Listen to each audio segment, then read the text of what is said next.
보경아, 이게 무엇이냐? 수연의 손이 떨렸습니다. 손 안에 쥔 한지가 바르르 흔들렸습니다. 반쯤 타다 남은 그 종이 위에는 분명히 자신의 글씨가 적혀 있었습니다. 10년 전 그 밤에 자신이 직접 쓴 글씨가 죽고 못 사는 친구라고 믿었습니다. 아이를 살리고 싶어 내민 손을 잡아준 그 친구를 의심조차 하지 않았습니다. 그런데 그것이 함정이었습니다. 그리고 남의 운명을 훔쳐 자란 아이는 결국 어떤 최후를 맞이했을까요? 내 고향 야담의 감동적인 사연 지금 시작합니다. 구독과 좋아요로 따뜻한 응원 보내주세요. 때는 조선 숙종 연간 한양 남촌의 기와지 볼목에 첫눈이 소복소복 내리던 어느 겨울 밤이었습니다. 하늘에서 내려앉는 눈송이 하나하나가 마치 하늘이 보내는 편지인 양 기와장 위에 살포시 쌓이고 또 쌓였지요. 그 골목 안 낡았지만 정갈하게 쓸어놓은 사랑채 옆 반채에서 한 여인이 미처 잠들지 못한 채 긴 밤을 보내고 있었습니다. 그 여인의 이름은 최수연. 남촌에서도 손꼽히는 선비 집안에 시집 온 지 3년째 되던 해. 마침내 태기가 있다는 의원의 말을 들은 지 사흘이 지난 밤이었습니다. 수연은 아랫배에 두 손을 포개어 얹고 차가운 방바닥이 서서히 온기를 머금어 가는 것을 느끼며 눈을 감았습니다. 바깥에는 칼바람이 처마 끝을 훑고 지나가며 기분 나쁜 소리를 내고 있었지만 아랫배 어딘가에서 은근하고 따뜻한 무언가가 움직이는 것만 같아 수연은 그 밤이 무섭지 않았습니다. 그렇게 까무룩 잠이 든 수연의 꿈속으로 무언가가 들어왔습니다. 처음에는 그저 빛이었습니다. 눈이 시릴 만큼 찬란한 황금빛 덩어리가 구름 저편에서 서서히 모습을 드러내기 시작하더니 그것이 점점 가까워지면서 형체를 갖추기 시작했습니다. 비늘이었습니다. 황금빛 비늘 하나하나가 마치 살아있는 불꽃처럼 스스로 빛을 내뿜고 있었고 그 비늘들이 이어지고 이어져 하나의 거대한 몸통을 이루었을 때 수연은 저도 모르게 두 손을 가슴에 모아 쥐었습니다. 용이었습니다. 황금용이 하늘을 가르며 수연의 눈앞을 지나쳐 올라갔습니다. 천둥 같은 울음소리도 번개 같은 발톱도 없었습니다. 그저 고요하고 장엄하게 마치 오래전부터 저 자리로 올라가도록 정해진 것처럼 구름 위로 유유히 승천하는 것이었습니다. 수연은 꿈속에서 눈물을 흘렸습니다. 왜 눈물이 나는지도 몰랐습니다. 그냥 가슴 속 어딘가가 꽉 차오르는 것 같아서 뭔가 크고 귀한 것이 자신에게로 오고 있다는 것을 온몸으로 느껴서 그것이 너무 벅차 눈물이 흘렀습니다. 아침에 눈을 뜨자마자 수연은 시어머니 윤 씨 부인에게 달려갔습니다. 어머니, 간밤에 꿈을 꾸었는데요. 황금용이 하늘로 올라가는 것을 제 두 눈으로 똑똑히 보았습니다. 윤 씨 부인은 두 눈이 동그래지더니 두 손을 번쩍 들어 하늘을 향해 합장했습니다. 아이고, 하늘이 우리 집에 복을 내리시는구나. 용꿈이라니, 용꿈이야. 이 아이가 태어나면 분명 크게 될 것이야. 분명히 그럴 것이야. 윤 씨 부인의 눈가에 눈물이 맺혔습니다. 3년을 기다린 손자였습니다. 그런데 태몽이 황금용이라니 이보다 더 좋은 징조가 세상에 어디 있겠습니까? 그날 수연은 기쁜 마음을 참지 못하고 한 사람에게 달려갔습니다. 바로 박보경이었습니다. 보경은 수연과 같은 골목 건너편에 살고 있었습니다. 두 사람은 어려서부터 함께 자란 중마고우로 혼이 난 뒤에도 담장 하나를 사이에 두고 오순도순 지내는 사이였습니다. 공교롭게도 보경 역시 수연과 거의 같은 시기에 태기가 생겼습니다. 두 사람은 만날 때마다 손을 마주 잡고 기뻐했습니다. 우리 아이들도 우리처럼 중마고우가 되는 거야. 어때? 그렇게 하자. 그래야지. 그래야 하고 말고. 우리가 맺어준 인연이니 우리 아이들도 평생 서로 의지하며 살아야지. 두 여인은 서로의 손을 꼭 쥐며 웃었습니다. 그 웃음이 담장을 넘고 처마를 넘어 하늘까지 닿을 것처럼 맑고 환했습니다. 수연은 그 기쁜 마음을 숨기지 못하고 보경에게 간밤의 꿈 이야기를 꺼냈습니다. 보경아, 있잖아. 어젯밤에 내가 꿈을 꾸었는데 황금용이 하늘로 승천하는 꿈이었어. 얼마나 눈부시던지 꿈인데도 눈이 부실 지경이었다니까. 수연이 두 볼을 발그레 물들이며 이야기하는 동안 보경의 얼굴에서 천천히 무언가가 빠져나갔습니다. 그것은 웃음이었습니다. 아주 천천히, 아주 조금씩 보경의 웃음이 굳어갔습니다. 그러나 수연은 알아채지 못했습니다. 자신의 기쁨이 너무 컸기 때문입니다. 어머, 용꿈이야. 황금 용꿈을 꾼 거야. 보경이 짧게 되물었습니다. 목소리가 아주 조금 떨렸습니다. 그래. 어머니도 크게 좋아하셨어. 보경이 너는 어떤 꿈을 꾸었어? 너도 태몽 꾸었니? 보경이 잠시 침묵했습니다. 방 안에 바람 한 자락이 스며드는 것처럼 서늘한 침묵이 두 사람 사이를 스쳐 지나갔습니다. 나는 별 꿈을 못 꾸었어. 보경이 조용히 대답하고는 화제를 돌렸습니다. 수연은 그 짧은 침묵의 의미를 알지 못했습니다. 그저 보경이 피곤해서 그런가 보다 했습니다. 그러나 사실 보경은 꿈을 꾸었습니다. 그것도 아주 생생하고 또렷한 꿈이었습니다. 꿈 속에서 보경은 어두컴컴한 땅굴 속에 서 있었습니다. 발밑이 축축하고 냄새가 코를 찔렀습니다. 어디선가 기분 나쁜 소리가 들려오더니 발목 언저리에서 무언가가 스르르 감겨들었습니다. 뱀이었습니다. 칠흑같이 검은 뱀이 보경의 발목을 세 바퀴나 감은 채 혀를 날름거리며 보경의 얼굴을 올려다보았습니다. 그 눈이 어찌나 싸늘하던지 보경은 소리를 질렀지만 목에서 아무것도 나오지 않았습니다. 식은땀을 흘리며 깨어난 보경은 한참을 이불 속에서 벌벌 떨었습니다. 뱀이라니. 하필이면 뱀이라니. 보경은 혼자 속으로 되뇌었습니다. 뱀 태몽은 아이가 영리하다는 뜻도 있었지만 용 태몽에는 감히 비할 바가 못 되었습니다. 그런데 수연은 황금용이라니요. 황금용이라니. 보경의 가슴 속에서 무언가가 꿈틀거리기 시작했습니다. 처음에는 아주 작고 희미했습니다. 그런데 수연이 두 볼을 붉히며 황금용 이야기를 늘어놓을수록 그 무언가는 점점 크게 부풀어 올랐습니다. 질투였습니다. 그것은 처음에는 샘물처럼 조용히 스며들더니 이내 가슴 한복판을 가득 채우는 검은 물처럼 출렁거렸습니다. 보경은 웃었습니다. 수연에게 잘 보이도록 아무렇지 않은 척 환하게 웃었습니다. 그러나 그 웃음 뒤에서 검은 물은 조용히, 아주 조용히 흘러넘치고 있었습니다. 봄이 오고 여름이 지나 두 여인의 배가 함께 불러가던 어느 늦가을이었습니다. 수연에게 예기치 못한 일이 닥쳐왔습니다. 어느 아침 수연이 갑자기 심한 복통을 호소하며 자리에 눕게 된 것입니다. 의원이 달려와 진맥을 하더니 낯빛을 굳혔습니다. 태기가 불안합니다. 당분간은 절대 움직이지 마시고 마음을 편히 가지셔야 합니다. 자칫하면 의원은 말끝을 흐렸지만 방 안에 있던 모든 사람이 그 뒤에 올 말을 알고 있었습니다.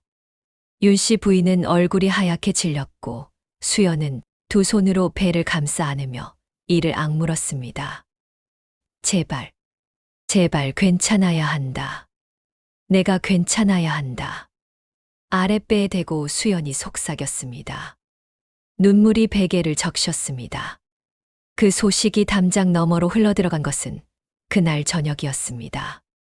보경은 그 소식을 듣고 달려왔습니다. 수연의 손을 잡고 눈물을 글썽이며 내가 괜찮아야 내가 살지 어떡하려고 이래라며 위로의 말을 쏟아냈습니다. 그러나 그날 밤 보경은 홀로 방에 앉아 촛불을 응시하며 오래도록 무언가를 생각했습니다. 가느다랗게 타오르는 촛불이 보경의 눈 속에서 흔들렸습니다. 그 눈빛 속에서 무언가가 결심되고 있었습니다. 에휴, 저 여인의 속내를 수연이는 알기나 했겠습니까? 평생을 믿어온 친구가 자신의 불행을 어떤 눈으로 바라보고 있었는지를 그때의 수연이는 조금도 알지 못했습니다. 며칠이 지난 뒤 보경이 수연의 방을 찾아왔습니다. 품 안에 무언가를 꼭 감싸 쥔 채였습니다. 수연아, 내가 어제 남산 기슭에 다녀왔어. 거기 용하다는 할멈이 있다는 말 들었잖아. 내 걱정에 혹시나 하고 가봤는데 보경이 말끝을 살짝 흐리더니 품 속에서 누런 한지에 쌓인 물건을 꺼냈습니다. 붉은 실로 묶인 손바닥만 한 부적이었습니다. 할멈 말이 임신 중에 태기가 흔들리는 것은 태몽의 기운이 너무 크기 때문이라 했어. 황금용 같은 큰 기운이 작은 몸에 담기다 보면 이런 일이 생기기도 한다고. 그래서 기운을 조금 나눠야 한다 했어. 수연은 멍하니 보경의 말을 들었습니다. 기운을 나눈다고? 응. 내 태몽의 기운 일부를 나와 나누면 내 아이가 훨씬 안정적으로 자랄 수 있다고 했어. 걱정 마. 나쁜 게 아니야. 그냥 나눠 갖는 거야. 함께 임신한 우리가 기운도 함께 나누는 거잖아. 수연의 눈이 흔들렸습니다. 그 말이 왠지 이상하게 들렸습니다. 그러나 아랫배에서 느껴지는 묵직한 통증이 수연의 판단을 흐려놓았습니다. 아이만 괜찮을 수 있다면. 수연은 천천히 손을 내밀었습니다. 그 손이 부적을 받아드는 순간 처마 위에 쌓인 눈 한 덩이가 소리도 없이 툭 아래로 떨어졌습니다. 그날 밤이었습니다. 보경이 건네준 부적을 손에 쥔 채 수연은 좀처럼 잠을 이루지 못했습니다. 누런 한지에 쌓인 그것이 손바닥 위에서 묘하게 따뜻했습니다. 아니, 따뜻하다기보다는 뜨거웠습니다. 불씨를 쥔 것처럼 손바닥 한가운데가 달아올랐습니다. 수연은 부적을 펼쳐보았습니다. 붉은 물감으로 빽빽하게 그려진 글자들이 촛불 아래에서 꿈틀거리는 것처럼 보였습니다. 무슨 뜻인지 알 수 없는 글자들이었지만 보는 것만으로도 가슴 어딘가가 서늘해지는 느낌이었습니다. 이게 정말 아이에게 좋은 것일까? 수연은 한참을 망설였습니다. 그러나 낮에 느꼈던 복통이 다시 떠올랐습니다. 살이 뒤틀리는 것처럼 쪼이던 그 통증. 온몸에서 기운이 빠져나가는 것 같던 그 무력감이 다시금 선명하게 기억 속에서 살아났습니다. 아이만 괜찮다면, 아이만 아무 탈 없이 태어나 준다면. 수연은 눈을 감고 부적을 가슴에 꼭 끌어안았습니다. 그 순간이었습니다. 방문 밖에서 보경의 목소리가 들려왔습니다. 수연아, 자니? 나야. 보경이 방문을 열고 들어섰습니다. 손에는 작은 녹그릇과 향 한 묶음이 들려 있었습니다. 그 뒤를 따라 들어선 것은 낯선 노파였습니다. 허리가 굽고 흰 머리카락이 드문드문 남아있는 눈빛만은 유달리 또렷한 노파였습니다. 검은 무명 저고리에 쪽빛 치마를 입은 그 노파가 방 안을 천천히 둘러보더니 군말 없이 방 한쪽에 자리를 잡고 앉았습니다. 이분이 남산 기슭의 점례 할멈이야. 내가 모셔왔어. 보경이 낮고 빠른 목소리로 속삭였습니다. 수연은 영문도 모른 채 몸을 일으켜 앉았습니다. 점례 할멈은 녹그릇에 물을 담고 향에 불을 붙였습니다. 가느다란 연기가 피어오르며 방 안에 묘한 향내가 가득 찼습니다. 소립타는 냄새와 쑥타는 냄새가 뒤섞인 어딘가 낯설고 음산한 냄새였습니다. 할멈이 수연의 손목을 잡더니 잠시 눈을 감았습니다. 기운이 많이 흔들렸구먼. 태속 아이가 불안해하고 있어. 그 말에 수연의 눈가가 촉촉해졌습니다. 어떻게 하면 됩니까, 할멈? 간단하다. 태몽의 기운이 너무 크면 그릇이 흔들리는 법이요. 꿈에서 본 것을 이 물 위에 적어 넣고 옆에 임신 중인 이와 나눠 담으면 기운이 안정되지. 어렵지 않아. 할멈의 목소리는 낮고 조용했습니다. 위협적이지 않았습니다. 오히려 무척 평온하고 당연한 일처럼 이야기했습니다. 그러나 말입니다. 훗날 수연이 이 밤을 돌이켜볼 때마다 이를 갈며 후회하게 되는 것은 바로 이 순간이었습니다. 조금만 더 생각했더라면, 조금만 더 의심했더라면, 자신이 손에 쥔 붓이 무엇을 위한 붓인지를 조금만 더 따져보았더라면. 그러나 그 밤의 수연은 배 속의 아이 생각뿐이었습니다. 아이만 살 수 있다면 무엇이든 할 수 있다고 생각하는 그저 한 명의 어머니였습니다. 수연은 떨리는 손으로 붓을 들었습니다. 꿈에서 본 황금용의 모습을 물 위에 적어 내려가기 시작했습니다. 비늘의 빛깔, 승천하던 모습, 꿈속에서 들었던 그 장엄한 기운까지 기억나는 것들을 하나하나 풀어냈습니다. 점례 할멈이 중얼중얼 알 수 없는 말을 읊기 시작했습니다. 보경은 수연의 맞은편에 앉아 눈을 감고 두 손을 모았습니다. 놋그릇 위에 물이 흔들렸습니다. 아무도 건드리지 않았는데 물이 스스로 흔들렸습니다. 수연은 소름이 돋았지만 눈을 감았습니다. 아이를 위해서. 그렇게 그 밤의 의식이 끝났습니다. 아무 일도 없었습니다. 방 안의 향 연기가 가라앉고 할멈이 조용히 물러나고 보경이 이제 괜찮을 거야 라며 수연의 손을 꼭 쥐고 돌아간 뒤 수연은 홀로 방 안에 앉아 있었습니다. 이상하게 몸이 가벼웠습니다. 아랫배를 짓누르던 통증이 거짓말처럼 사라져 있었습니다. 숨쉬기가 편해졌고 뺨에 혈색이 돌아오는 것이 느껴졌습니다. 정말 효과가 있었구나. 수연은 안도하며 이불을 끌어당겼습니다. 그러나 그 안도 속에서 수연은 알지 못했습니다. 자신의 몸이 가벼워진 것이 아이가 안정되었기 때문이 아니라는 것을, 기운이 빠져나갔기 때문이라는 것을, 꿈속에서 본 황금용의 찬란한 기운이 그 밤의 의식을 통해 조용히, 그리고 완전히 담장 너머 보경의 태 속으로 흘러들어갔다는 것을. 에휴, 이 어미의 마음을 생각하면 가슴이 메어집니다. 자식 하나 살리겠다는 일념 하나로 친구의 말을 믿었던 그 마음이 얼마나 순수하고 얼마나 어리석었던지요. 달이 바뀌고 또 바뀌어 마침내 두 여인이 아이를 낳을 때가 되었습니다. 보경이 먼저였습니다. 진통이 시작된 지 채 2시간도 되지 않아 아이가 세상에 나왔습니다. 산파가 아이를 받아 올리는 순간 방 안에 있던 모든 이가 탄성을 질렀습니다. 아이의 피부가 유달리 고왔습니다. 갓 태어난 아이답지 않게 울음도 또렷했고 눈을 뜨는 순간 눈빛이 반짝반짝 빛이 났습니다. 보경은 아이를 품에 안으며 눈물을 쏟았습니다.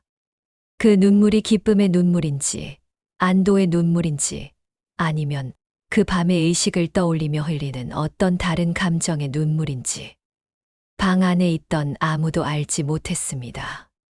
아이의 이름은 나리로 지어졌습니다. 수연은 보경보다 사흘 늦게 아이를 낳았습니다. 진통은 혹독했습니다. 사흘 내내 산기가 왔다 가다를 반복하며 수연을 지치게 했습니다. 윤씨 부인은 방문 앞에 꿇어앉아 밤새 하늘에 빌었고 남편 최씨는 사랑채에서 한 발짝도 나오지 못한 채 마당만 서성였습니다. 그렇게 사흘째 밤 아이가 세상에 나왔습니다. 조용했습니다. 나리가 태어날 때와는 달리 아이는 한참 동안 울지 않았습니다. 산파가 아이의 등을 두드리고 또 두드려서야 겨우 가느다란 울음소리가 터져 나왔습니다. 수연은 그 울음소리를 듣는 순간 기다렸다는 듯 눈물을 쏟았습니다. 살았다. 살았어. 수연이 손을 내밀어 아이를 받아 안았습니다. 아이는 작았습니다. 나리에 비해 유달리 작고 가냘팠습니다. 그러나 수연은 그 작고 가냘픈 아이를 가슴에 꼭 끌어안으며 뺨을 비볐습니다. 괜찮아. 엄마가 있어. 엄마가 여기 있어. 아이의 이름은 하은으로 지어졌습니다. 하늘 아래 은혜롭게 자라길 바라는 마음이 담긴 이름이었습니다. 그러나 아이를 낳고 나서 수연은 한 가지 이상한 꿈을 꾸었습니다. 분명히 황금용 꿈을 꾸었는데 꿈속의 용이 수연의 앞에 멈추더니 고개를 돌려 수연을 바라보았습니다. 그 눈빛이 슬펐습니다. 말을 하지 않았지만 수연은 그 눈빛이 무언가를 이야기하고 있다는 것을 느꼈습니다. 용이 천천히 고개를 숙였습니다. 그리고 다시 고개를 들었을 때 용의 황금빛 비늘이 하나씩 하나씩 떨어져 내리고 있었습니다. 수연은 깜짝 놀라 손을 뻗었지만 손이 닿기도 전에 비늘들은 바람에 흩어지듯 사라졌습니다. 꿈속에서 수연은 서럽게 울었습니다. 그리고 눈을 떴습니다. 두 아이가 함께 자라기 시작했습니다. 수연과 보경은 약속한 대로 아이들을 서로 자주 오가게 했습니다. 나리와 하은은 어려서부터 서로의 집을 제 집처럼 드나들었습니다. 처음에는 아무도 몰랐습니다. 두 아이가 이렇게 다른 운명을 가지고 태어났다는 것을, 그 운명이 어디에서 비롯된 것인지를. 그러나 세월은 거짓말을 하지 않습니다. 시간이 흐를수록 두 아이의 삶은 마치 거울을 뒤집어 놓은 것처럼 정반대의 방향으로 흘러가기 시작했습니다. 하은은 자랄수록 묘하게 불운이 따랐습니다. 서당에서 글을 배울 나이가 되었을 때 하은은 어느 누구보다 빨리 글을 깨쳤습니다. 훈장님이 이 아이는 타고난 바가 있다 하며 칭찬을 아끼지 않을 정도였습니다. 그러나 꼭 중요한 순간에 탈이 났습니다. 큰 잔치에 초대받으면 그 전날 열이 올랐고 좋은 인연이 맺어지려 하면 그 사이에 반드시 무언가 끼어들었습니다. 마치 보이지 않는 손이 하은의 발목을 잡는 것처럼 좋은 일이 무르익을 때마다 하은의 앞에는 반드시 돌부리가 놓였습니다. 반면 나리는 달랐습니다.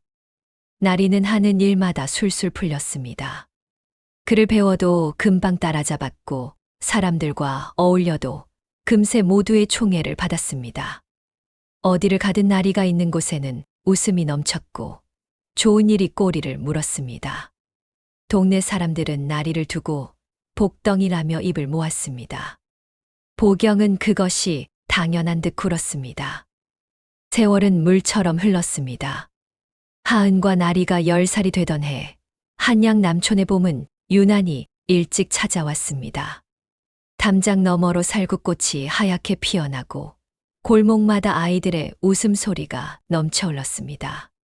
그러나 수연의 집 안채에서는 그 봄이 조금 다른 빛깔로 느껴졌습니다.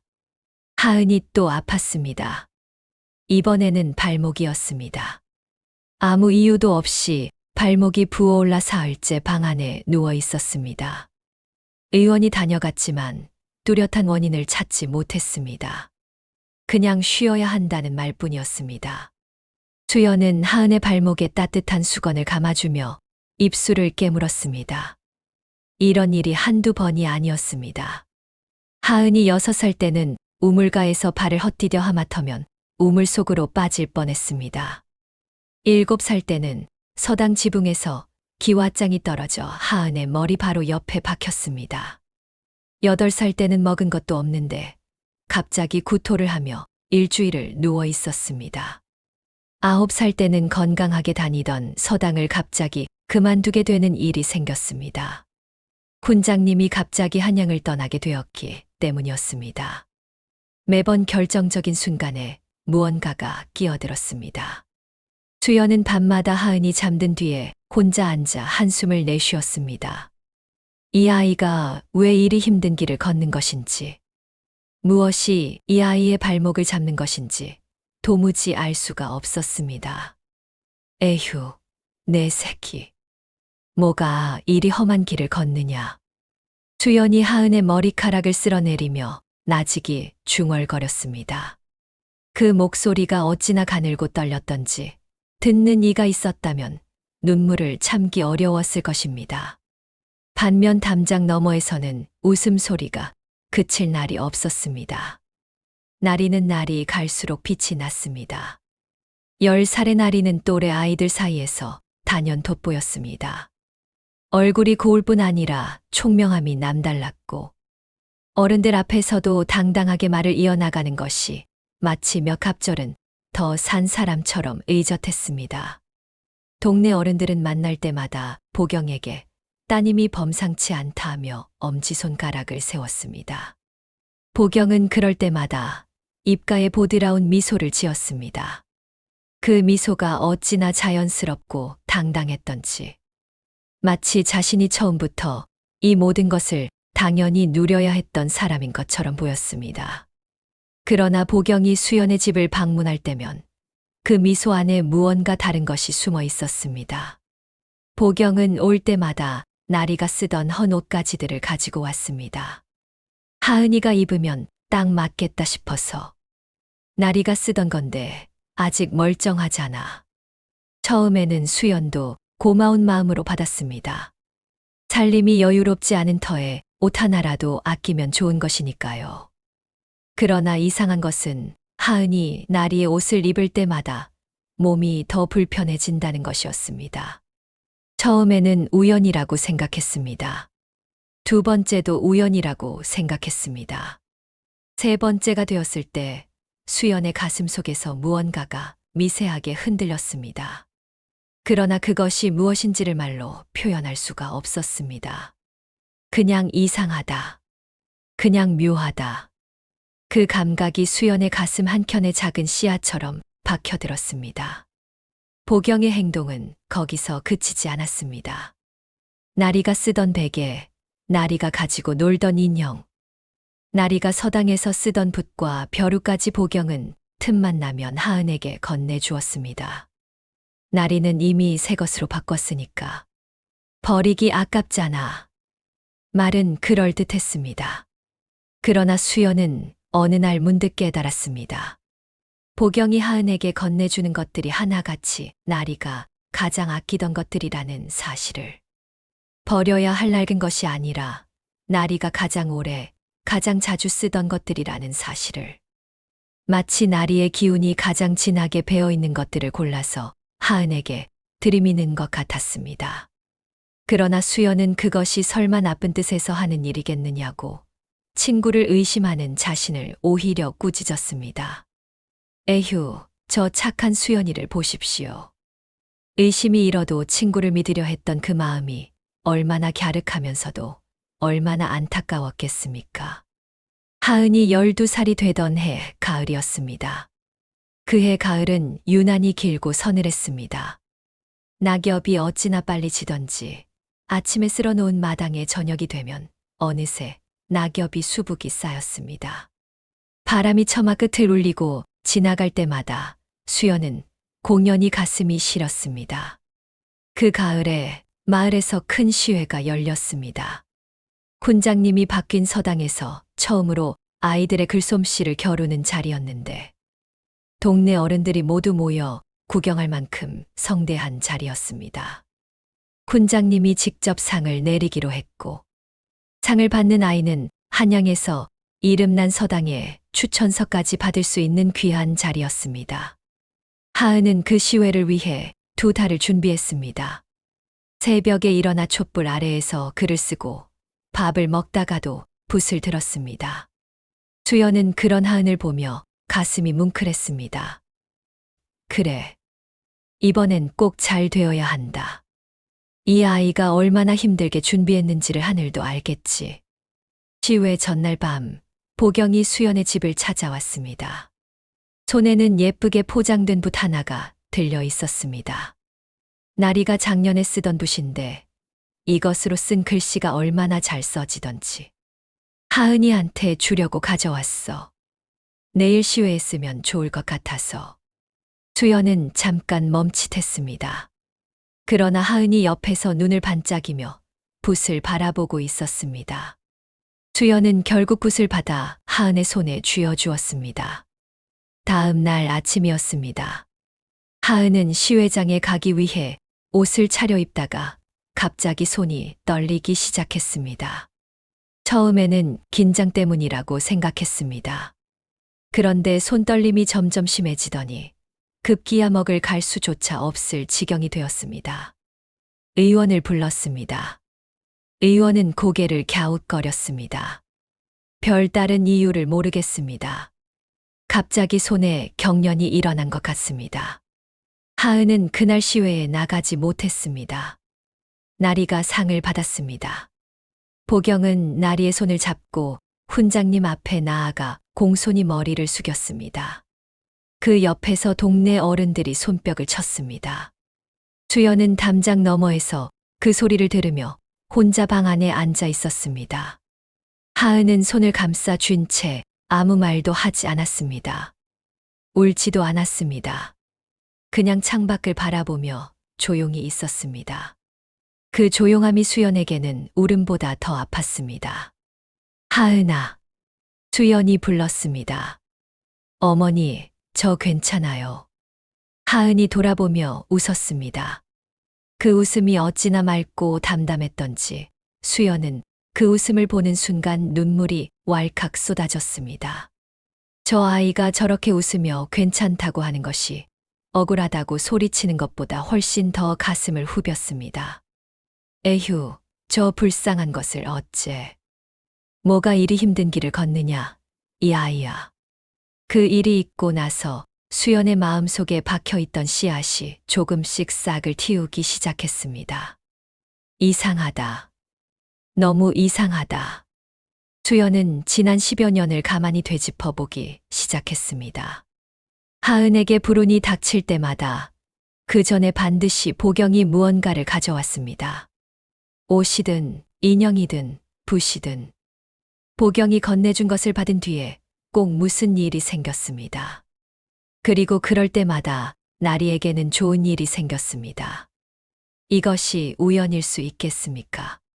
수연은 밤새 잠을 이루지 못했습니다. 뒤척이고 또 뒤척이다가 새벽빛이 창호지를 물들여 올 무렵에야 겨우 눈을 감았습니다. 그리고 꿈을 꾸었습니다. 꿈 속에서 황금용이 나타났습니다. 그런데 이번에는 용이 수연을 향해 말을 했습니다. 소리는 없었지만 수연은 그 말을 온몸으로 들었습니다. 찾아라. 창고 안을 찾아라. 수연은 번쩍 눈을 떴습니다. 심장이 쿵쿵 뛰었습니다. 손바닥에 식은땀이 배어 있었습니다. 창고. 수연은 곰곰이 생각했습니다. 자신의 집 창고에는 별다른 것이 없었습니다. 그렇다면 보경의 집 창고. 수연은 자리에서 일어나 옷을 여몄습니다. 기회는 생각보다 빨리 왔습니다. 보경이 며칠 뒤 친정어머니가 편찮으시다며 잠시 집을 비우게 된 것입니다. 나리도 따라 나섰습니다. 수연은 그날 오후 오래된 핑계를 하나 만들어 보경의 집으로 들어섰습니다. 빌려준 그릇을 돌려주러 왔다고, 집을 봐주러 왔다고 말했습니다. 보경의 집은 조용했습니다. 수연은 마당을 가로질러 안채 옆 창고로 발걸음을 옮겼습니다. 창고 문은 잠겨 있지 않았습니다. 빗장을 들어 올리자 삐걱거리는 소리와 함께 묵은 먼지 냄새가 확 풍겨왔습니다. 어두웠습니다. 수연은 눈을 가늘게 뜨고 안을 들여다보았습니다. 낡은 항아리들, 쓰지 않는 농짝, 오래된 보따리들이 구석구석 쌓여 있었습니다. 수연은 창고 안으로 발을 들였습니다. 무엇을 찾는지도 몰랐습니다. 그냥 뭔가 있을 것 같았습니다. 꿈속의 용이 찾아라고 했으니 반드시 있을 것이라는 확신이 있었습니다. 한 귀퉁이에 이르렀을 때였습니다. 낡은 나무 상자 하나가 눈에 들어왔습니다. 다른 물건들과 달리 그 상자만은 먼지가 없었습니다. 누군가 가끔 꺼내보는 것처럼 표면이 깨끗하게 닦여 있었습니다. 수연은 손을 뻗어 상자 뚜껑을 열었습니다. 그 안에는 한지 한 장이 들어 있었습니다. 반쯤 탄 한지였습니다. 누군가 불에 태우다가 멈춘 것처럼 가장자리가 검게 그을린 채로 남아 있었습니다. 수연은 떨리는 손으로 그 한지를 집어들었습니다. 글씨가 보였습니다. 빛이 부족해서 잘 보이지 않았습니다. 수연은 창고 문 쪽으로 발걸음을 옮겨 햇빛 아래에 한지를 펼쳤습니다. 그리고 그 자리에서 굳어버렸습니다. 한지 위에는 수연 자신의 글씨가 적혀 있었습니다. 10년도 더 전 그 밤에 점례 할멈 앞에서 수연이 직접 썼던 글씨였습니다. 황금용의 모습을, 승천하는 기운을, 꿈에서 느낀 찬란함을 적어 내려갔던 바로 그 글씨였습니다. 수연의 손이 떨렸습니다. 한지가 바르르 흔들렸습니다. 그날 밤 점례 할멈이 물 위에 녹여 흘려보낸다고 했던 것이 사실은 이렇게 보경의 손 안에 고스란히 남아 있었던 것입니다. 수연의 눈앞이 아득해졌습니다. 발밑이 흔들리는 것 같았습니다. 아니, 발밑이 아니라 지난 10년 동안 믿어온 모든 것이 한꺼번에 무너지는 소리가 들리는 것 같았습니다. 보경아. 수연의 입술이 떨렸습니다. 목소리가 나오지 않았습니다. 그저 그 이름 하나만이 창고의 어둠 속으로 가늘게 스며들었습니다. 수연은 그 한지를 품 안에 감추고 보경의 집을 나왔습니다. 마당을 가로지르는 발걸음이 어찌나 무거웠던지 발이 땅속으로 꺼져드는 것 같았습니다. 골목을 빠져나와 자신의 집 대문을 열고 들어서는 순간 수연의 무릎이 꺾였습니다. 마당 한가운데 털썩 주저앉아 수연은 하늘을 바라보았습니다. 파랗고 높은 가을 하늘이었습니다. 그 하늘을 바라보며 수연은 오래도록 울었습니다. 소리도 없이 그냥 눈물만 흘렀습니다. 뺨을 타고 흘러내린 눈물이 턱끝에서 뚝뚝 떨어져 마당을 적셨습니다. 10년이었습니다. 10년 동안 친구라고 믿었던 사람이 10년 동안 딸의 발목을 잡아왔다는 것을. 에휴, 그 마음이 어떠했겠습니까? 그 자리에 함께 있었다면 누구라도 함께 울었을 것입니다. 수연은 사흘을 알았습니다. 몸이 아픈 것이 아니었습니다. 밥을 먹어도 맛을 몰랐고 잠을 자도 잔 것 같지 않았습니다. 그냥 가슴 한복판에 커다란 돌덩이 하나가 박혀 있는 것처럼 숨을 쉴 때마다 그 무게가 느껴졌습니다. 하은이 수연의 방문 앞에서 조심스럽게 물었습니다. 어머니, 어디 편찮으세요? 수연은 대답하지 못했습니다. 이 아이에게 무슨 말을 어떻게 해야 합니까? 내가 태어나기도 전에 내 어머니가 어리석게도 친구에게 속아 내 운명을 빼앗겼다고. 내가 겪어온 그 모든 불운이 사실은 누군가의 욕심에서 비롯된 것이라고. 그 말이 목구멍까지 차올랐다가 다시 가슴 속으로 내려앉기를 반복했습니다.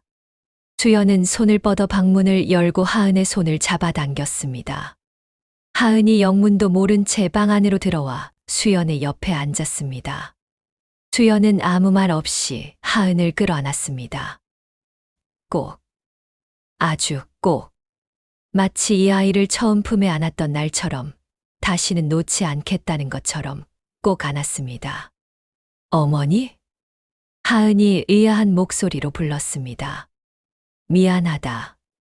수연의 목소리가 갈라졌습니다. 어머니가 미안하다. 하은아. 하은은 무슨 말인지 몰랐지만 아무것도 묻지 않았습니다. 그냥 수연의 등에 조심스럽게 손을 얹었습니다. 그 작은 손의 온기가 수연의 등을 타고 가슴으로 스며들었습니다. 수연은 그 온기를 느끼며 이를 악물었습니다. 이대로 있을 수 없다. 반드시 진실을 밝혀야 한다. 그리고 이 아이의 빼앗긴 것을 되찾아야 한다. 수연이 가장 먼저 찾아간 곳은 남산 기슭이었습니다. 10년 전 그 밤에 보경이 데려왔던 점례 할멈. 그 할멈이 아직도 남산 기슭 어딘가에 살고 있다는 소문을 수연은 들은 적이 있었습니다. 남산 기슭으로 올라가는 길은 가팔랐습니다. 늦가을 바람이 산등성이를 훑고 내려오며 수연의 옷깃을 파고들었습니다. 살갗이 얼얼해지도록 차가운 바람이었지만 수연은 멈추지 않았습니다. 낙엽이 발밑에서 바스락거리고 앙상해진 나뭇가지들이 하늘을 향해 손가락처럼 뻗어있는 산길을. 주연은 두 눈을 부릅뜨고 올라갔습니다. 그리고 산중턱에서 낡은 초가집 하나를 발견했습니다. 굴뚝에서 가느다란 연기가 피어오르고 있었습니다. 문 앞에는 붉은 새끼줄이 걸려 있었고 처마 끝에는 말린 쑥다발이 주렁주렁 달려 있었습니다. 주연은 문 앞에 서서 목청을 가다듬었습니다. 계십니까? 점례 할멈, 계십니까? 잠시 침묵이 흘렀습니다. 그러더니 문이 안에서 천천히 열렸습니다. 점례 할멈이었습니다. 10년 전보다 훨씬 더 쪼그라든 것 같았지만 그 눈빛만은 여전했습니다. 깊고 또렷한 눈빛이 수연을 위아래로 훑더니 할멈이 조용히 물었습니다. 왔구먼. 마치 수연이 올 것을 알고 있었던 것처럼 놀라는 기색도 없이 그냥 그렇게 말했습니다. 들어오게. 방 안은 작고 어두웠습니다. 한쪽 벽에 실령 그림이 걸려 있었고 그 앞에 촛불이 켜져 있었습니다. 향 냄새가 묵직하게 방 안에 가득했습니다. 수연은 자리에 앉자마자 품 안에서 그을린 한지를 꺼내 할멈 앞에 펼쳤습니다. 이것이 무엇입니까? 10년 전 그 밤에 있었던 일이 무엇입니까? 할멈은 한지를 내려다보았습니다. 그리고 긴 침묵이 흘렀습니다. 할멈이 천천히 입을 열었습니다. 나는 그때 그 일을 하면 안 된다는 것을 알았네. 수연의 눈이 가늘어졌습니다. 알았다고요? 알았지. 그런데 그 친구라는 여인이 내가 거절하면 아니 되도록 해놨더군. 내 손자가 빚을 졌는데 그걸 빌미로. 할멈이 말끝을 흐리더니 눈을 감았습니다. 그 눈가에 주름이 깊게 패었습니다. 미안하네. 그때 내가 더 단단히 거절했어야 했는데. 할멈. 수연의 목소리가 낮아졌습니다. 그 의식으로 정말 태몽을 빼앗을 수 있습니까? 그리고 빼앗긴 것을 되찾을 수 있습니까? 할멈이 눈을 떴습니다. 그 눈빛이 처음으로 흔들렸습니다. 태몽을 빼앗는 것은 가능하네. 그러나 할멈이 천천히 또박또박 말을 이었습니다. 그릇까지 빼앗을 수는 없어. 그릇이라 하시면 타고난 사주. 하늘이 내려준 그릇 말일세. 태몽의 기운을 담아내는 그릇은 사람마다 다르게 태어나지. 아무리 좋은 기운을 가져다 담아도 그릇이 맞지 않으면 결국은 탈이 나는 법이야. 수연이 숨을 멈췄습니다. 그러면 박보경의 딸은 할멈이 고개를 천천히 끄덕였습니다. 용의 기운이 뱀의 그릇에 담긴 것이지. 처음에는 기운이 넘쳐 흘러서 좋아 보이지. 하는 일마다 잘 풀리는 것처럼 보이지. 그러나 그것은 진짜 복이 아니네. 제 것이 아닌 기운이 그릇 안에서 출렁이는 것이야. 그릇이 작으면 물이 넘치는 법이고, 물이 넘치면 결국 그릇이 깨지는 법이지. 방 안에 촛불이 흔들렸습니다. 아무도 건드리지 않았는데 촛불이 흔들렸습니다. 그리고 한 가지 더 있네. 할멈이 낮은 목소리로 덧붙였습니다. 빼앗긴 기운은 완전히 사라진 것이 아니야. 억눌려 있을 뿐이지. 제 주인을 찾아가려는 성질이 있거든. 세월이 흐를수록 그 성질이 더 강해지지. 수연의 가슴이 쿵 내려앉았습니다. 그러면 하은이는 자네 딸은 괜찮네. 할멈이 단호하게 말했습니다. 오히려 신기한 것은 자네 딸이야. 기운을 빼앗겼는데도 결정적인 순간에 죽음을 피했지. 그렇지 않은가? 수연은 그 말에 머리를 얻어맞은 것처럼 멍해졌습니다. 그랬습니다. 우물에서 떨어질 뻔했지만 살았습니다. 기왓장이 머리 옆에 박혔지만 다치지 않았습니다. 매번 불운이 닥쳤지만 결정적인 순간에는 반드시 화를 면했습니다. 그것이 바로 자네 딸의 본성이야. 아무리 기운을 빼앗겨도 하늘이 내린 그릇은 빼앗을 수 없는 법이지. 용의 그릇을 타고 난 아이는 아무리 눌러도 결국 살아남거든. 그것이 용의 본성이니까. 수연의 눈에 눈물이 고였습니다. 그 눈물이 무엇인지 수연 자신도 몰랐습니다. 억울함인지, 안도인지, 미안함인지, 아니면 그 모든 것이 한꺼번에 뒤섞인 것인지. 그런데 그 무렵 담장 너머에서 이상한 일들이 일어나고 있었습니다. 나리에게 기이한 변화가 생기기 시작한 것입니다. 처음 그 소문을 들은 것은 동네 아낙하나가 수연에게 넌지시 귀띔해 주면서였습니다. 있잖아요, 최씨 댁마님. 이상한 말을 들었는데 박씨 댁아가씨 말이에요. 어젯밤에 창가에서 혼자 뭔가를 먹고 있더라는데 글쎄. 안하기 말을 아끼며 목소리를 낮추었습니다. 쥐였다고 하던데요. 수연이 굳었습니다. 쥐요? 예. 박씨 댁 행랑아범이 창문 틈으로 봤다는데 아가씨가 쥐를 손에 쥐고 에구 말하기도 끔찍해서 그 아범이 너무 놀라서 그냥 모른 척했다고 하더라고요. 혹시나 잘못 본 것일 수도 있지만 수연은 집으로 돌아오는 길 내내 그 말이 머릿속을 맴돌았습니다. 쥐를 잡아먹는다. 점례 할멈의 말이 떠올랐습니다. 뱀의 그릇에 용의 기운을 담으면 결국 탈이 난다. 그로부터 며칠 뒤였습니다. 이번에는 보경이 직접 수연을 찾아왔습니다. 평소와 다름없이 다소곳한 얼굴이었지만 눈 아래가 거뭇하게 꺼져 있었습니다. 잠을 못 잔 것처럼, 아니 오래도록 무언가에 시달린 것처럼 얼굴이 피폐해 보였습니다. 수연아, 나리가 요즘 좀 이상해. 보경이 차를 한 모금 마시며 말 꺼냈습니다. 어떻게 이상한데? 수연이 조용히 물었습니다. 목소리에 감정을 싣지 않으려고 애썼습니다. 밤에 잠을 안 자. 그냥 방 안에서 혼자 이것저것 만지작거리고 있어. 그리고 눈빛이. 보경이 말을 멈추었습니다. 눈빛이 어때? 싸늘해. 나를 볼 때 눈빛이 싸늘해. 예전에는 안 그랬는데. 보경의 목소리가 떨렸습니다. 처음으로 보경이 수연 앞에서 흔들리고 있었습니다. 수연은 보경을 바라보았습니다.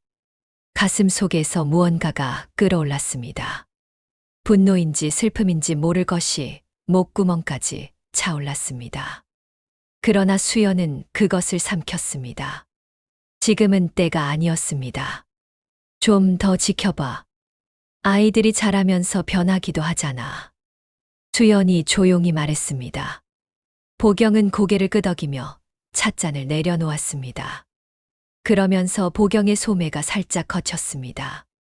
수연의 눈이 거기에 머물렀습니다. 보경의 손목에 길고 가느다란 무언가가 스쳐 지나갔습니다. 처음에는 착각인가 싶었습니다. 그러나 분명히 보았습니다. 보경의 손목 안쪽 핏줄이 비치는 그 자리에서 무언가가 꿈틀거렸습니다. 마치 피부 아래 무언가가 살아서 움직이는 것처럼. 가늘고 긴 것이 한 번 꿈틀하더니 사라졌습니다. 수연은 눈을 들어 보경의 얼굴을 바라보았습니다. 보경은 아무것도 느끼지 못한 것처럼 그냥 앉아 있었습니다. 수연의 등줄기에 소름이 돋았습니다. 그날 저녁이었습니다. 하은이 수연에게 조심스럽게 다가왔습니다. 어머니, 오늘 나리 언니를 보았는데요. 어디서? 우물가에서요. 그런데 하은이 말을 잊지 못하고 입술을 깨물었습니다. 나리 언니가 혀를 날름거렸어요. 수연이 숨을 멈추었습니다. 어떻게? 그냥 보통 사람이 하는 것처럼이 아니라 혀가 길었어요, 어머니. 그리고 두 갈래로 갈라진 것 같았어요. 제가 잘못 본 것일 수도 있지만 하은이 고개를 갸웃거렸습니다. 수연은 아무 말도 하지 않았습니다. 그냥 하은을 바라보다가 조용히 고개를 끄덕였습니다. 그래, 잘못 본 것이겠지. 그러나 수연의 가슴 속에서는 점례 할멈의 말이 다시 한번 울렸습니다. 뱀의 그릇은 결국 본성을 드러내는 법이지. 수연은 결심했습니다. 더 이상 기다릴 수 없었습니다. 진실을 밝혀야 했습니다. 그리고 하은에 빼앗긴 것을 되찾아야 했습니다. 수연은 다시 남산 기슭으로 올라갔습니다. 이번에는 품 안에 그을린 한지를 고이 싸서 가져갔습니다. 점례 할멈이 말했었습니다. 의식에 쓰인 물건이 온전히 남아있다면 되돌리는 것이 불가능한 것만은 아니라고. 할멈은 수연을 기다리고 있었습니다. 방 안에 이미 촛불이 켜져 있었고 향이 피워져 있었습니다. 알고 있었습니까? 수연이 물었습니다. 알았지. 자네가 결심하면 다시 올 것을 알았네. 할멈이 수연의 앞에 앉으며 말했습니다. 그런데 한 가지 알아두게. 되돌리는 것은 내가 하는 것이 아니야. 그러면? 하늘이 하는 것이지. 할멈이 천천히 말을 이었습니다. 내가 할 수 있는 것은 그 통로를 여는 것뿐이야. 그리고 하늘은 이미 오래전부터 이것을 바로잡으려 하고 있었네. 자네 딸이 그렇게 많은 불운을 겪고도 결정적인 순간마다 살아남은 것이 그냥 된 일이 아니거든. 수연의 눈에 눈물이 차올랐습니다. 그러면 하은이는 자네 딸의 본래 기운은 죽지 않았어. 억눌려 있었을 뿐이야. 그리고 억눌린 것은 반드시 터져 나오게 되어 있지. 할멈이 한지를 받아들며 눈을 감았습니다. 때가 오면 하늘이 바로잡을 것이야. 그것을 막을 수 있는 사람은 세상에 없어. 설령 그 기운을 훔쳐간 사람이라도. 방 안의 향연기가 천장을 향해 피어올랐습니다. 가늘고 희고 조용한 연기가 허공에서 천천히 흩어졌습니다. 수연은 그 연기를 바라보며 두 손을 모았습니다. 하늘에 빌었습니다. 딸을 위해서가 아니었습니다. 아니, 딸을 위해서이기도 했지만 그것만이 아니었습니다. 잘못된 것이 바로잡히기를, 빼앗긴 것이 제자리를 찾기를, 그리고 이 긴 불의가 마침내 끝나기를. 수연은 그것을 빌었습니다. 그리고 하늘은 듣고 있었습니다. 하늘은 언제나 듣고 있었습니다. 나리가 15살이 되던 해봄이었습니다. 한양 남촌의 골목마다 개나리가 터지고 목련이 피어나던 그곳은 겉으로 보기에는 여느 해와 다름없이 화사하고 따뜻했습니다. 그러나 그 봄 안에는 무언가 다른 것이 흐르고 있었습니다. 오래도록 눌려있던 것이 마침내 숨을 고르는 소리가 봄바람 속에 실려 있었습니다. 나리는 그 봄의 한양에서 가장 큰 규수 잔치에 초대받았습니다. 한양 북촌에 내로라 하는 가문들이 딸들을 데리고 모이는 자리였습니다. 좋은 혼처를 살피는 자리이기도 했고 규수들의 재주와 품격을 겨루는 자리이기도 했습니다. 그 자리에서 빛을 발하면 한양 전체의 이름이 알려지는 그야말로 규수에게는 일생일대의 기회였습니다. 보경은 몇 달 전부터 그 잔치를 준비했습니다. 나리의 옷을 새로 맞추었고 나리에게 검은고와 시조를 가르쳤습니다. 나리의 글씨를 다듬고 나리의 말씨를 고르게 했습니다. 보경의 눈에는 자신이 없었습니다. 오직 나리만이 있었습니다. 나리야, 이번 잔치에서 내가 최고가 되어야 한다. 알겠느냐? 예, 어머니. 나리가 고분고분 대답했습니다. 그러나 보경은 알아채지 못했습니다.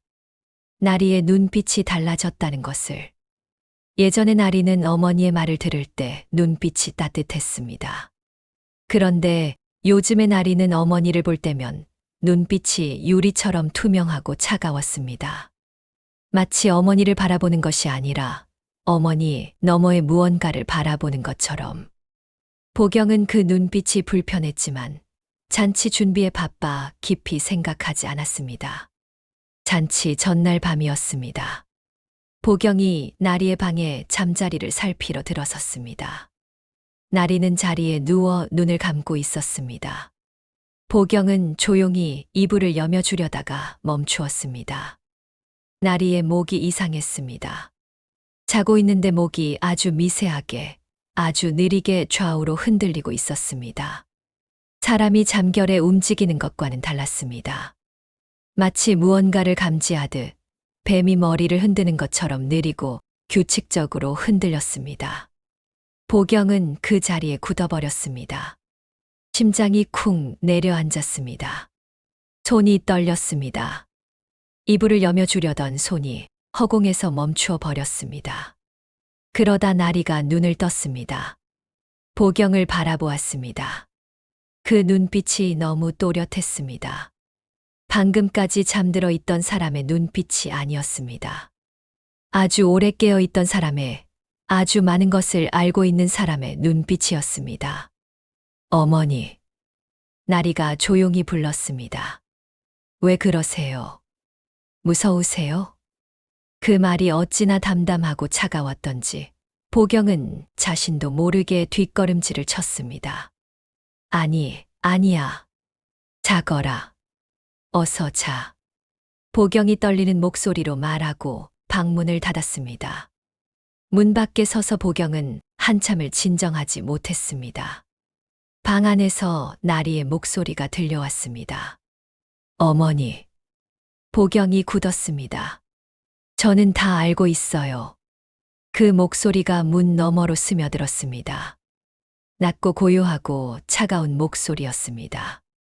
어머니가 무슨 일을 하셨는지 저는 다 알고 있어요. 보경의 다리가 후들거렸습니다. 그 자리에 주저앉을 것 같았습니다. 에휴, 저 어미의 마음이 어떠했겠습니까? 저 순간 보경이 느꼈을 공포가 죄를 지은 사람에게만 내려지는 하늘의 형벌이었을 것입니다. 잔치 날 아침이 밝았습니다. 하늘은 맑았습니다. 봄볕이 따사롭게 마당을 데우고 있었습니다. 나리는 새로 맞춘 연두빛 저고리에 분홍 치마를 입고 단정하게 앉아 있었습니다. 얼굴이 어느 때보다 고왔습니다. 보경은 그 모습을 바라보며 어젯밤의 일을 떨쳐내려 했습니다. 잘못 들은 것이다. 아이가 잠결에 한 말이다. 보경은 스스로를 다독이며 나리의 머리를 빗겨주었습니다. 그 시각 수연의 집에서도 아침이 시작되고 있었습니다. 하은이 창가에 앉아 책을 읽고 있었습니다. 요즘 들어 하은에게 이상한 일이 일어나고 있었습니다. 불운이 멈추었습니다. 그냥 조용히 소리도 없이 멈추었습니다. 며칠 전에는 끊어졌던 혼담이 다시 이어졌고 오래도록 앓던 잔기침이 씻은 듯이 나았습니다. 무엇보다 하은의 눈빛이 달라졌습니다. 늘 어딘가 무거운 것을 짊어진 것 같던 눈빛이 봄 하늘처럼 맑아지고 있었습니다. 수연은 그것을 느끼면서 말없이 눈물을 훔쳤습니다. 하늘이 움직이고 있었습니다. 잔치는 한창이었습니다. 북촌의 넓은 별당에 한양의 교수들이 모여들었습니다. 검은고 소리가 흘렀고 웃음소리가 넘쳤습니다. 나리는 그 자리에서도 단연 빛이 났습니다. 어른들의 눈이 나리에게 머물렀고 나리의 말 한마디 한마디에 감탄이 이어졌습니다. 보경은 자리 한켠에서 그 모습을 바라보며 가슴을 쓸어내렸습니다. 역시 나리는 괜찮아. 역시 내 딸이야. 그러나 바로 그 순간이었습니다. 나리가 검은고 앞에 앉았습니다. 잔치의 하이라이트였습니다. 나리가 검은고를 타기 시작하자 방 안이 조용해졌습니다. 모두가 나리를 바라보았습니다. 나리의 손가락이 줄 위를 움직였습니다. 처음 몇 소절은 아름다웠습니다. 맑고 고운 소리가 방 안을 가득 채웠습니다. 그런데 갑자기였습니다. 나리의 손이 멈추었습니다. 아무 이유가 없었습니다. 줄이 끊어진 것도 아니었고 나리가 무언가에 걸린 것도 아니었습니다. 그냥 손이 멈추었습니다. 나리가 자신의 손을 내려다보았습니다. 손이 떨리고 있었습니다. 아주 심하게 온몸이 떨리기 시작했습니다. 방 안에 있던 사람들이 웅성거렸습니다. 어머, 아가씨가 왜 저러지? 갑자기 안색이 창백해졌네. 보경이 자리에서 벌떡 일어섰습니다. 나리가 검은고 앞에서 쓰러졌습니다. 나리를 집으로 옮겨왔습니다. 의원이 달려왔지만 고개를 갸웃거렸습니다. 열도 없고 외상도 없습니다. 그런데 맥이 이상합니다. 어떻게 이상합니까? 보경이 다급하게 물었습니다. 마치 두 가지 맥이 서로 싸우는 것 같습니다. 한 번도 이런 맥을 짚어본 적이 없습니다. 의원이 난감한 얼굴로 물러났습니다. 나리는 방 안에 누운 채 천장을 바라보았습니다. 눈은 떠 있었습니다. 의식도 있었습니다. 그러나 몸이 말을 듣지 않았습니다. 손을 들려고 해도 손이 올라오지 않았고, 일어나려고 해도 몸이 일어나지 않았습니다. 보경이 나리의 손을 잡았습니다. 나리야, 나리야, 어디가 아프냐? 나리가 천천히 고개를 돌려 보경을 바라보았습니다. 그 눈빛이 담담했습니다. 어머니, 왜 그러느냐? 저는 이제 괜찮아질 것 같지 않아요. 나리가 조용히 말했습니다. 무슨 소리야? 괜찮아진다. 반드시 괜찮아진다. 어머니. 나리가 다시 불렀습니다. 그 목소리가 이번에는 달랐습니다. 차갑지 않았습니다. 오히려 어딘가 피곤하고 지친 목소리였습니다. 저는 늘 이상했어요. 어려서부터요. 보경의 손이 떨렸습니다. 혼자 있으면 이상한 것들이 하고 싶어졌어요. 어머니가 보면 놀라실 것들이요. 그리고 어머니가 저를 볼 때마다 눈빛이 이상한 것도 알았어요. 제가 잘 될 때마다 어머니 눈빛에 두려움이 있었어요. 기쁨이 아니라 두려움이요. 보경의 눈에서 눈물이 흘렀습니다. 나리야, 어머니가 무슨 일을 하셨는지 저는 다 알아요. 태어나기 전부터, 아니 어쩌면 태어나는 순간부터 알았던 것 같아요. 방 안이 조용해졌습니다. 저는 제 것이 아닌 것을 안고 살았어요. 늘 무거웠어요. 맞지 않는 옷을 억지로 껴입은 것처럼요. 어머니, 저는 그냥 제 것으로 살고 싶었어요. 보경이 나리의 손을 꼭 쥐었습니다. 미안하다. 미안하다, 나리야. 그 말이 터져 나오는 순간, 보경의 눈에서 눈물이 쏟아졌습니다. 참았던 것들이 한꺼번에 무너지는 것처럼 보경의 어깨가 흔들렸습니다. 15년이었습니다. 15년 동안 쌓아올린 것들이 이 방 안에서 조용히 무너지고 있었습니다. 그날 저녁이었습니다.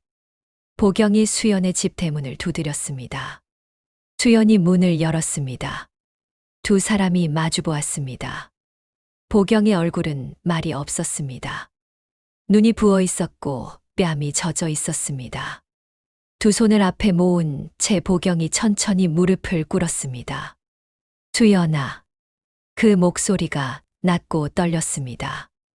내가 잘못했다. 수연은 아무 말도 하지 않았습니다. 내가 크게 잘못했다. 용서해 달라는 말은 못하겠어. 용서받을 자격이 없으니까. 그냥 미안하다는 말을 하고 싶었어. 보경이 이 말을 땅에 댔습니다. 수연은 그 모습을 내려다보았습니다.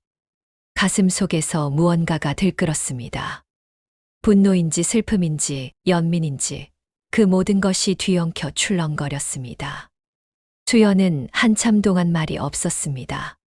그리고 천천히 입을 열었습니다. 일어나. 보경이 고개를 들었습니다. 나는 내가 한 일을 잊을 수 없어. 용서가 될지도 모르겠어. 그런데 수연이 잠시 멈추었습니다. 나리는 내 딸이야. 그 아이가 어찌 되든 그 아이를 살려야 할 사람은 너야. 보경이 눈물을 흘렸습니다.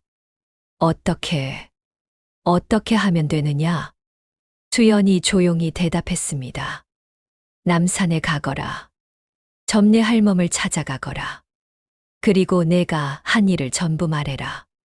감추지 말고. 보경이 남산으로 올라갔습니다. 그날 밤 내내 점례 할멈의 초가집에서 불빛이 새어 나왔습니다. 무슨 일이 있었는지는 아무도 몰랐습니다. 다만 이튿날 아침 보경이 빈손으로 내려왔습니다. 산에 올라갈 때 품 안에 꼭 쥐고 갔던 무언가를 빈손으로 내려왔습니다. 그리고 나리의 집에서 이상한 소리가 들렸습니다. 처음에는 작은 신음소리였습니다. 그러더니 점점 커지다가 잠시 멈추었다가 그리고 아이 우는 소리처럼 맑고 가는 울음소리가 터져 나왔습니다. 이웃 사람들이 무슨 일인가 싶어 고개를 내밀었습니다. 보경은 나리의 방 앞에 무릎을 꿇고 앉아 두 손을 모은 채 울고 있었습니다. 그로부터 닷새가 지났습니다. 하은에게 편지가 왔습니다. 한양 북촌의 이름난 서당 훈장님이 보낸 편지였습니다. 잔치날 잠깐 하은을 본 어른이 하은의 됨됨이를 눈여겨보았다며 서당에 와서 공부를 해보지 않겠느냐는 내용이었습니다. 수연은 그 편지를 들고 한참을 서 있었습니다. 손이 떨렸습니다. 하은이 옆에서 그 편지를 들여다보다가 수연을 올려다보았습니다. 어머니, 왜 우세요? 수연이 웃으며 고개를 저었습니다. 기뻐서. 기쁘면 웃어야지. 왜 우세요? 기쁜데 눈물이 나는 것도 있단다. 수연이 하은의 머리를 쓸어내렸습니다. 하은이 고개를 갸웃거리더니 이내 환하게 웃었습니다. 그 웃음이 어찌나 맑고 환했던지 오래도록 흐렸던 하늘이 한꺼번에 개이는 것 같았습니다. 수연은 그 웃음을 바라보며 가슴속으로 중얼거렸습니다. 하은아, 이제 내 자리야. 처음부터 내 자리였던 곳으로 이제 돌아가거라. 하은은 북촌 서당에서 공부를 시작했습니다. 처음에는 조심스러웠습니다. 늘 결정적인 순간에 발목이 잡혔던 기억이 있었기 때문입니다. 무언가 잘 풀릴 것 같으면 습관처럼 몸이 긴장했습니다. 그러나 이번에는 달랐습니다. 아무것도 끼어들지 않았습니다. 글을 쓰면 글이 써졌습니다. 무언가를 배우면 배운 것이 쌓였습니다. 좋은 인연이 오면 그 인연이 머물렀습니다. 아주 당연한 것들이 이제야 비로소 당연하게 이루어졌습니다. 하은은 어느 날 혼자 창가에 앉아 하늘을 바라보다가 조용히 눈물을 흘렸습니다. 억울해서가 아니었습니다. 이제야 자신의 자리를 찾은 것 같아서 그 안도감이 너무 커서 눈물이 났습니다. 하은은 오래도록 하늘을 바라보았습니다. 파랗고 높은 하늘이었습니다. 구름 사이로 봄볕이 내려오고 있었습니다. 금빛이었습니다. 하은은 그 빛을 바라보며 마음속으로 무언가에게 인사를 건넸습니다. 무엇에게 인사하는 것인지는 몰랐습니다. 그냥 오래전부터 자신을 지켜보고 있던 무언가에게 고맙다는 인사를 건넸습니다. 나리는 오래 알았습니다. 그러나 죽지는 않았습니다. 봄이 여름이 되고 여름이 가을이 될 무렵 나리는 자리에서 일어났습니다. 몰라보게 달라져 있었습니다. 예전의 나리는 빛이 났습니다. 사람들의 눈을 끄는 빛이 있었습니다. 그런데 일어난 나리에게는 그 빛이 없었습니다. 대신 다른 무언가가 있었습니다. 조용하고 깊은 눈빛이었습니다. 자신의 것이 아닌 것을 내려놓고 처음으로 자신으로 서 있는 사람의 눈빛이었습니다. 나리는 처음으로 보경에게 말했습니다. 어머니, 저는 이제 괜찮아요. 그리고 어머니도 이제 그 짐을 내려놓으세요. 보경이 울었습니다. 소리 없이 오래 울었습니다. 그것이 벌이었는지, 용서였는지, 아니면 그 사이 어딘가에 있는 무언가였는지 아무도 몰랐습니다. 다만 보경은 그 가을부터 매달 남산 기슭에 올라갔습니다. 점례 할멈을 찾아가 자신이 할 수 있는 것들을 했습니다. 그것이 속죄인지 감사인지도 몰랐지만 그냥 갔습니다. 하늘 앞에 부끄럽지 않으려고 가능한 한 부끄럽지 않으려고. 그리고 세월이 또 흘렀습니다. 하은은 마침내 자신의 자리에서 꽃을 피웠습니다. 북촌 서당에서 훈장님의 총애를 받으며 학문을 쌓은 하은은 서울 안에서 이름이 알려지기 시작했습니다. 글솜씨가 남달랐고 사람을 대하는 품이 깊고 따뜻했습니다. 좋은 혼처가 들어왔고 좋은 인연이 이어졌습니다. 수연은 그 모든 것을 곁에서 지켜보았습니다. 딸이 웃을 때마다 눈물이 났습니다. 딸이 칭찬을 받을 때마다 가슴이 뭉클했습니다. 이 아이가 이 자리까지 오는 동안 얼마나 힘든 길을 걸었는지를, 그 길 위에서 한 번도 원망의 말을 입에 담지 않았다는 것을 수연만이 알았습니다. 어느 날 저녁 수연이 하은의 방에 들어갔습니다. 하은이 창가에서 글을 쓰고 있었습니다. 촛불 아래에서 붓을 움직이는 하은의 얼굴이 차분하고 아름다웠습니다. 수연은 그 모습을 문틀에 기댄 채 한참 바라보았습니다. 하은아, 예, 어머니. 잘 지내고 있지? 하은이 붓을 내려놓고 수연을 바라보며 웃었습니다. 예. 요즘은 이상하게 모든 것이 잘 되는 것 같아요. 무섭기도 해요. 수연이 웃었습니다. 무섭지 않아도 돼. 이제 내 것이야. 처음부터 내 것이었던 거야. 하은이 고개를 갸웃거렸습니다. 어머니, 무슨 말씀이세요? 수연은 잠시 망설였다가 조용히 고개를 저었습니다. 언젠가 다 이야기해 줄게. 지금은 그냥 내가 있어서 어머니가 참 다행이다. 그 말을 하고 싶었어. 하은이 자리에서 일어나 수연에게 다가왔습니다. 그리고 조용히 수연을 안았습니다. 수연은 눈을 감았습니다. 딸의 온기가 가슴 깊이 스며들었습니다. 오래도록 차고 무거웠던 것들이 그 온기 속에서 천천히 녹아내리는 것 같았습니다. 밖에서 봄바람이 불어왔습니다. 처마 끝에 풍경이 맑게 울렸습니다. 그 소리가 어찌나 맑고 고요하던지 하늘이 내리는 답장 같았습니다.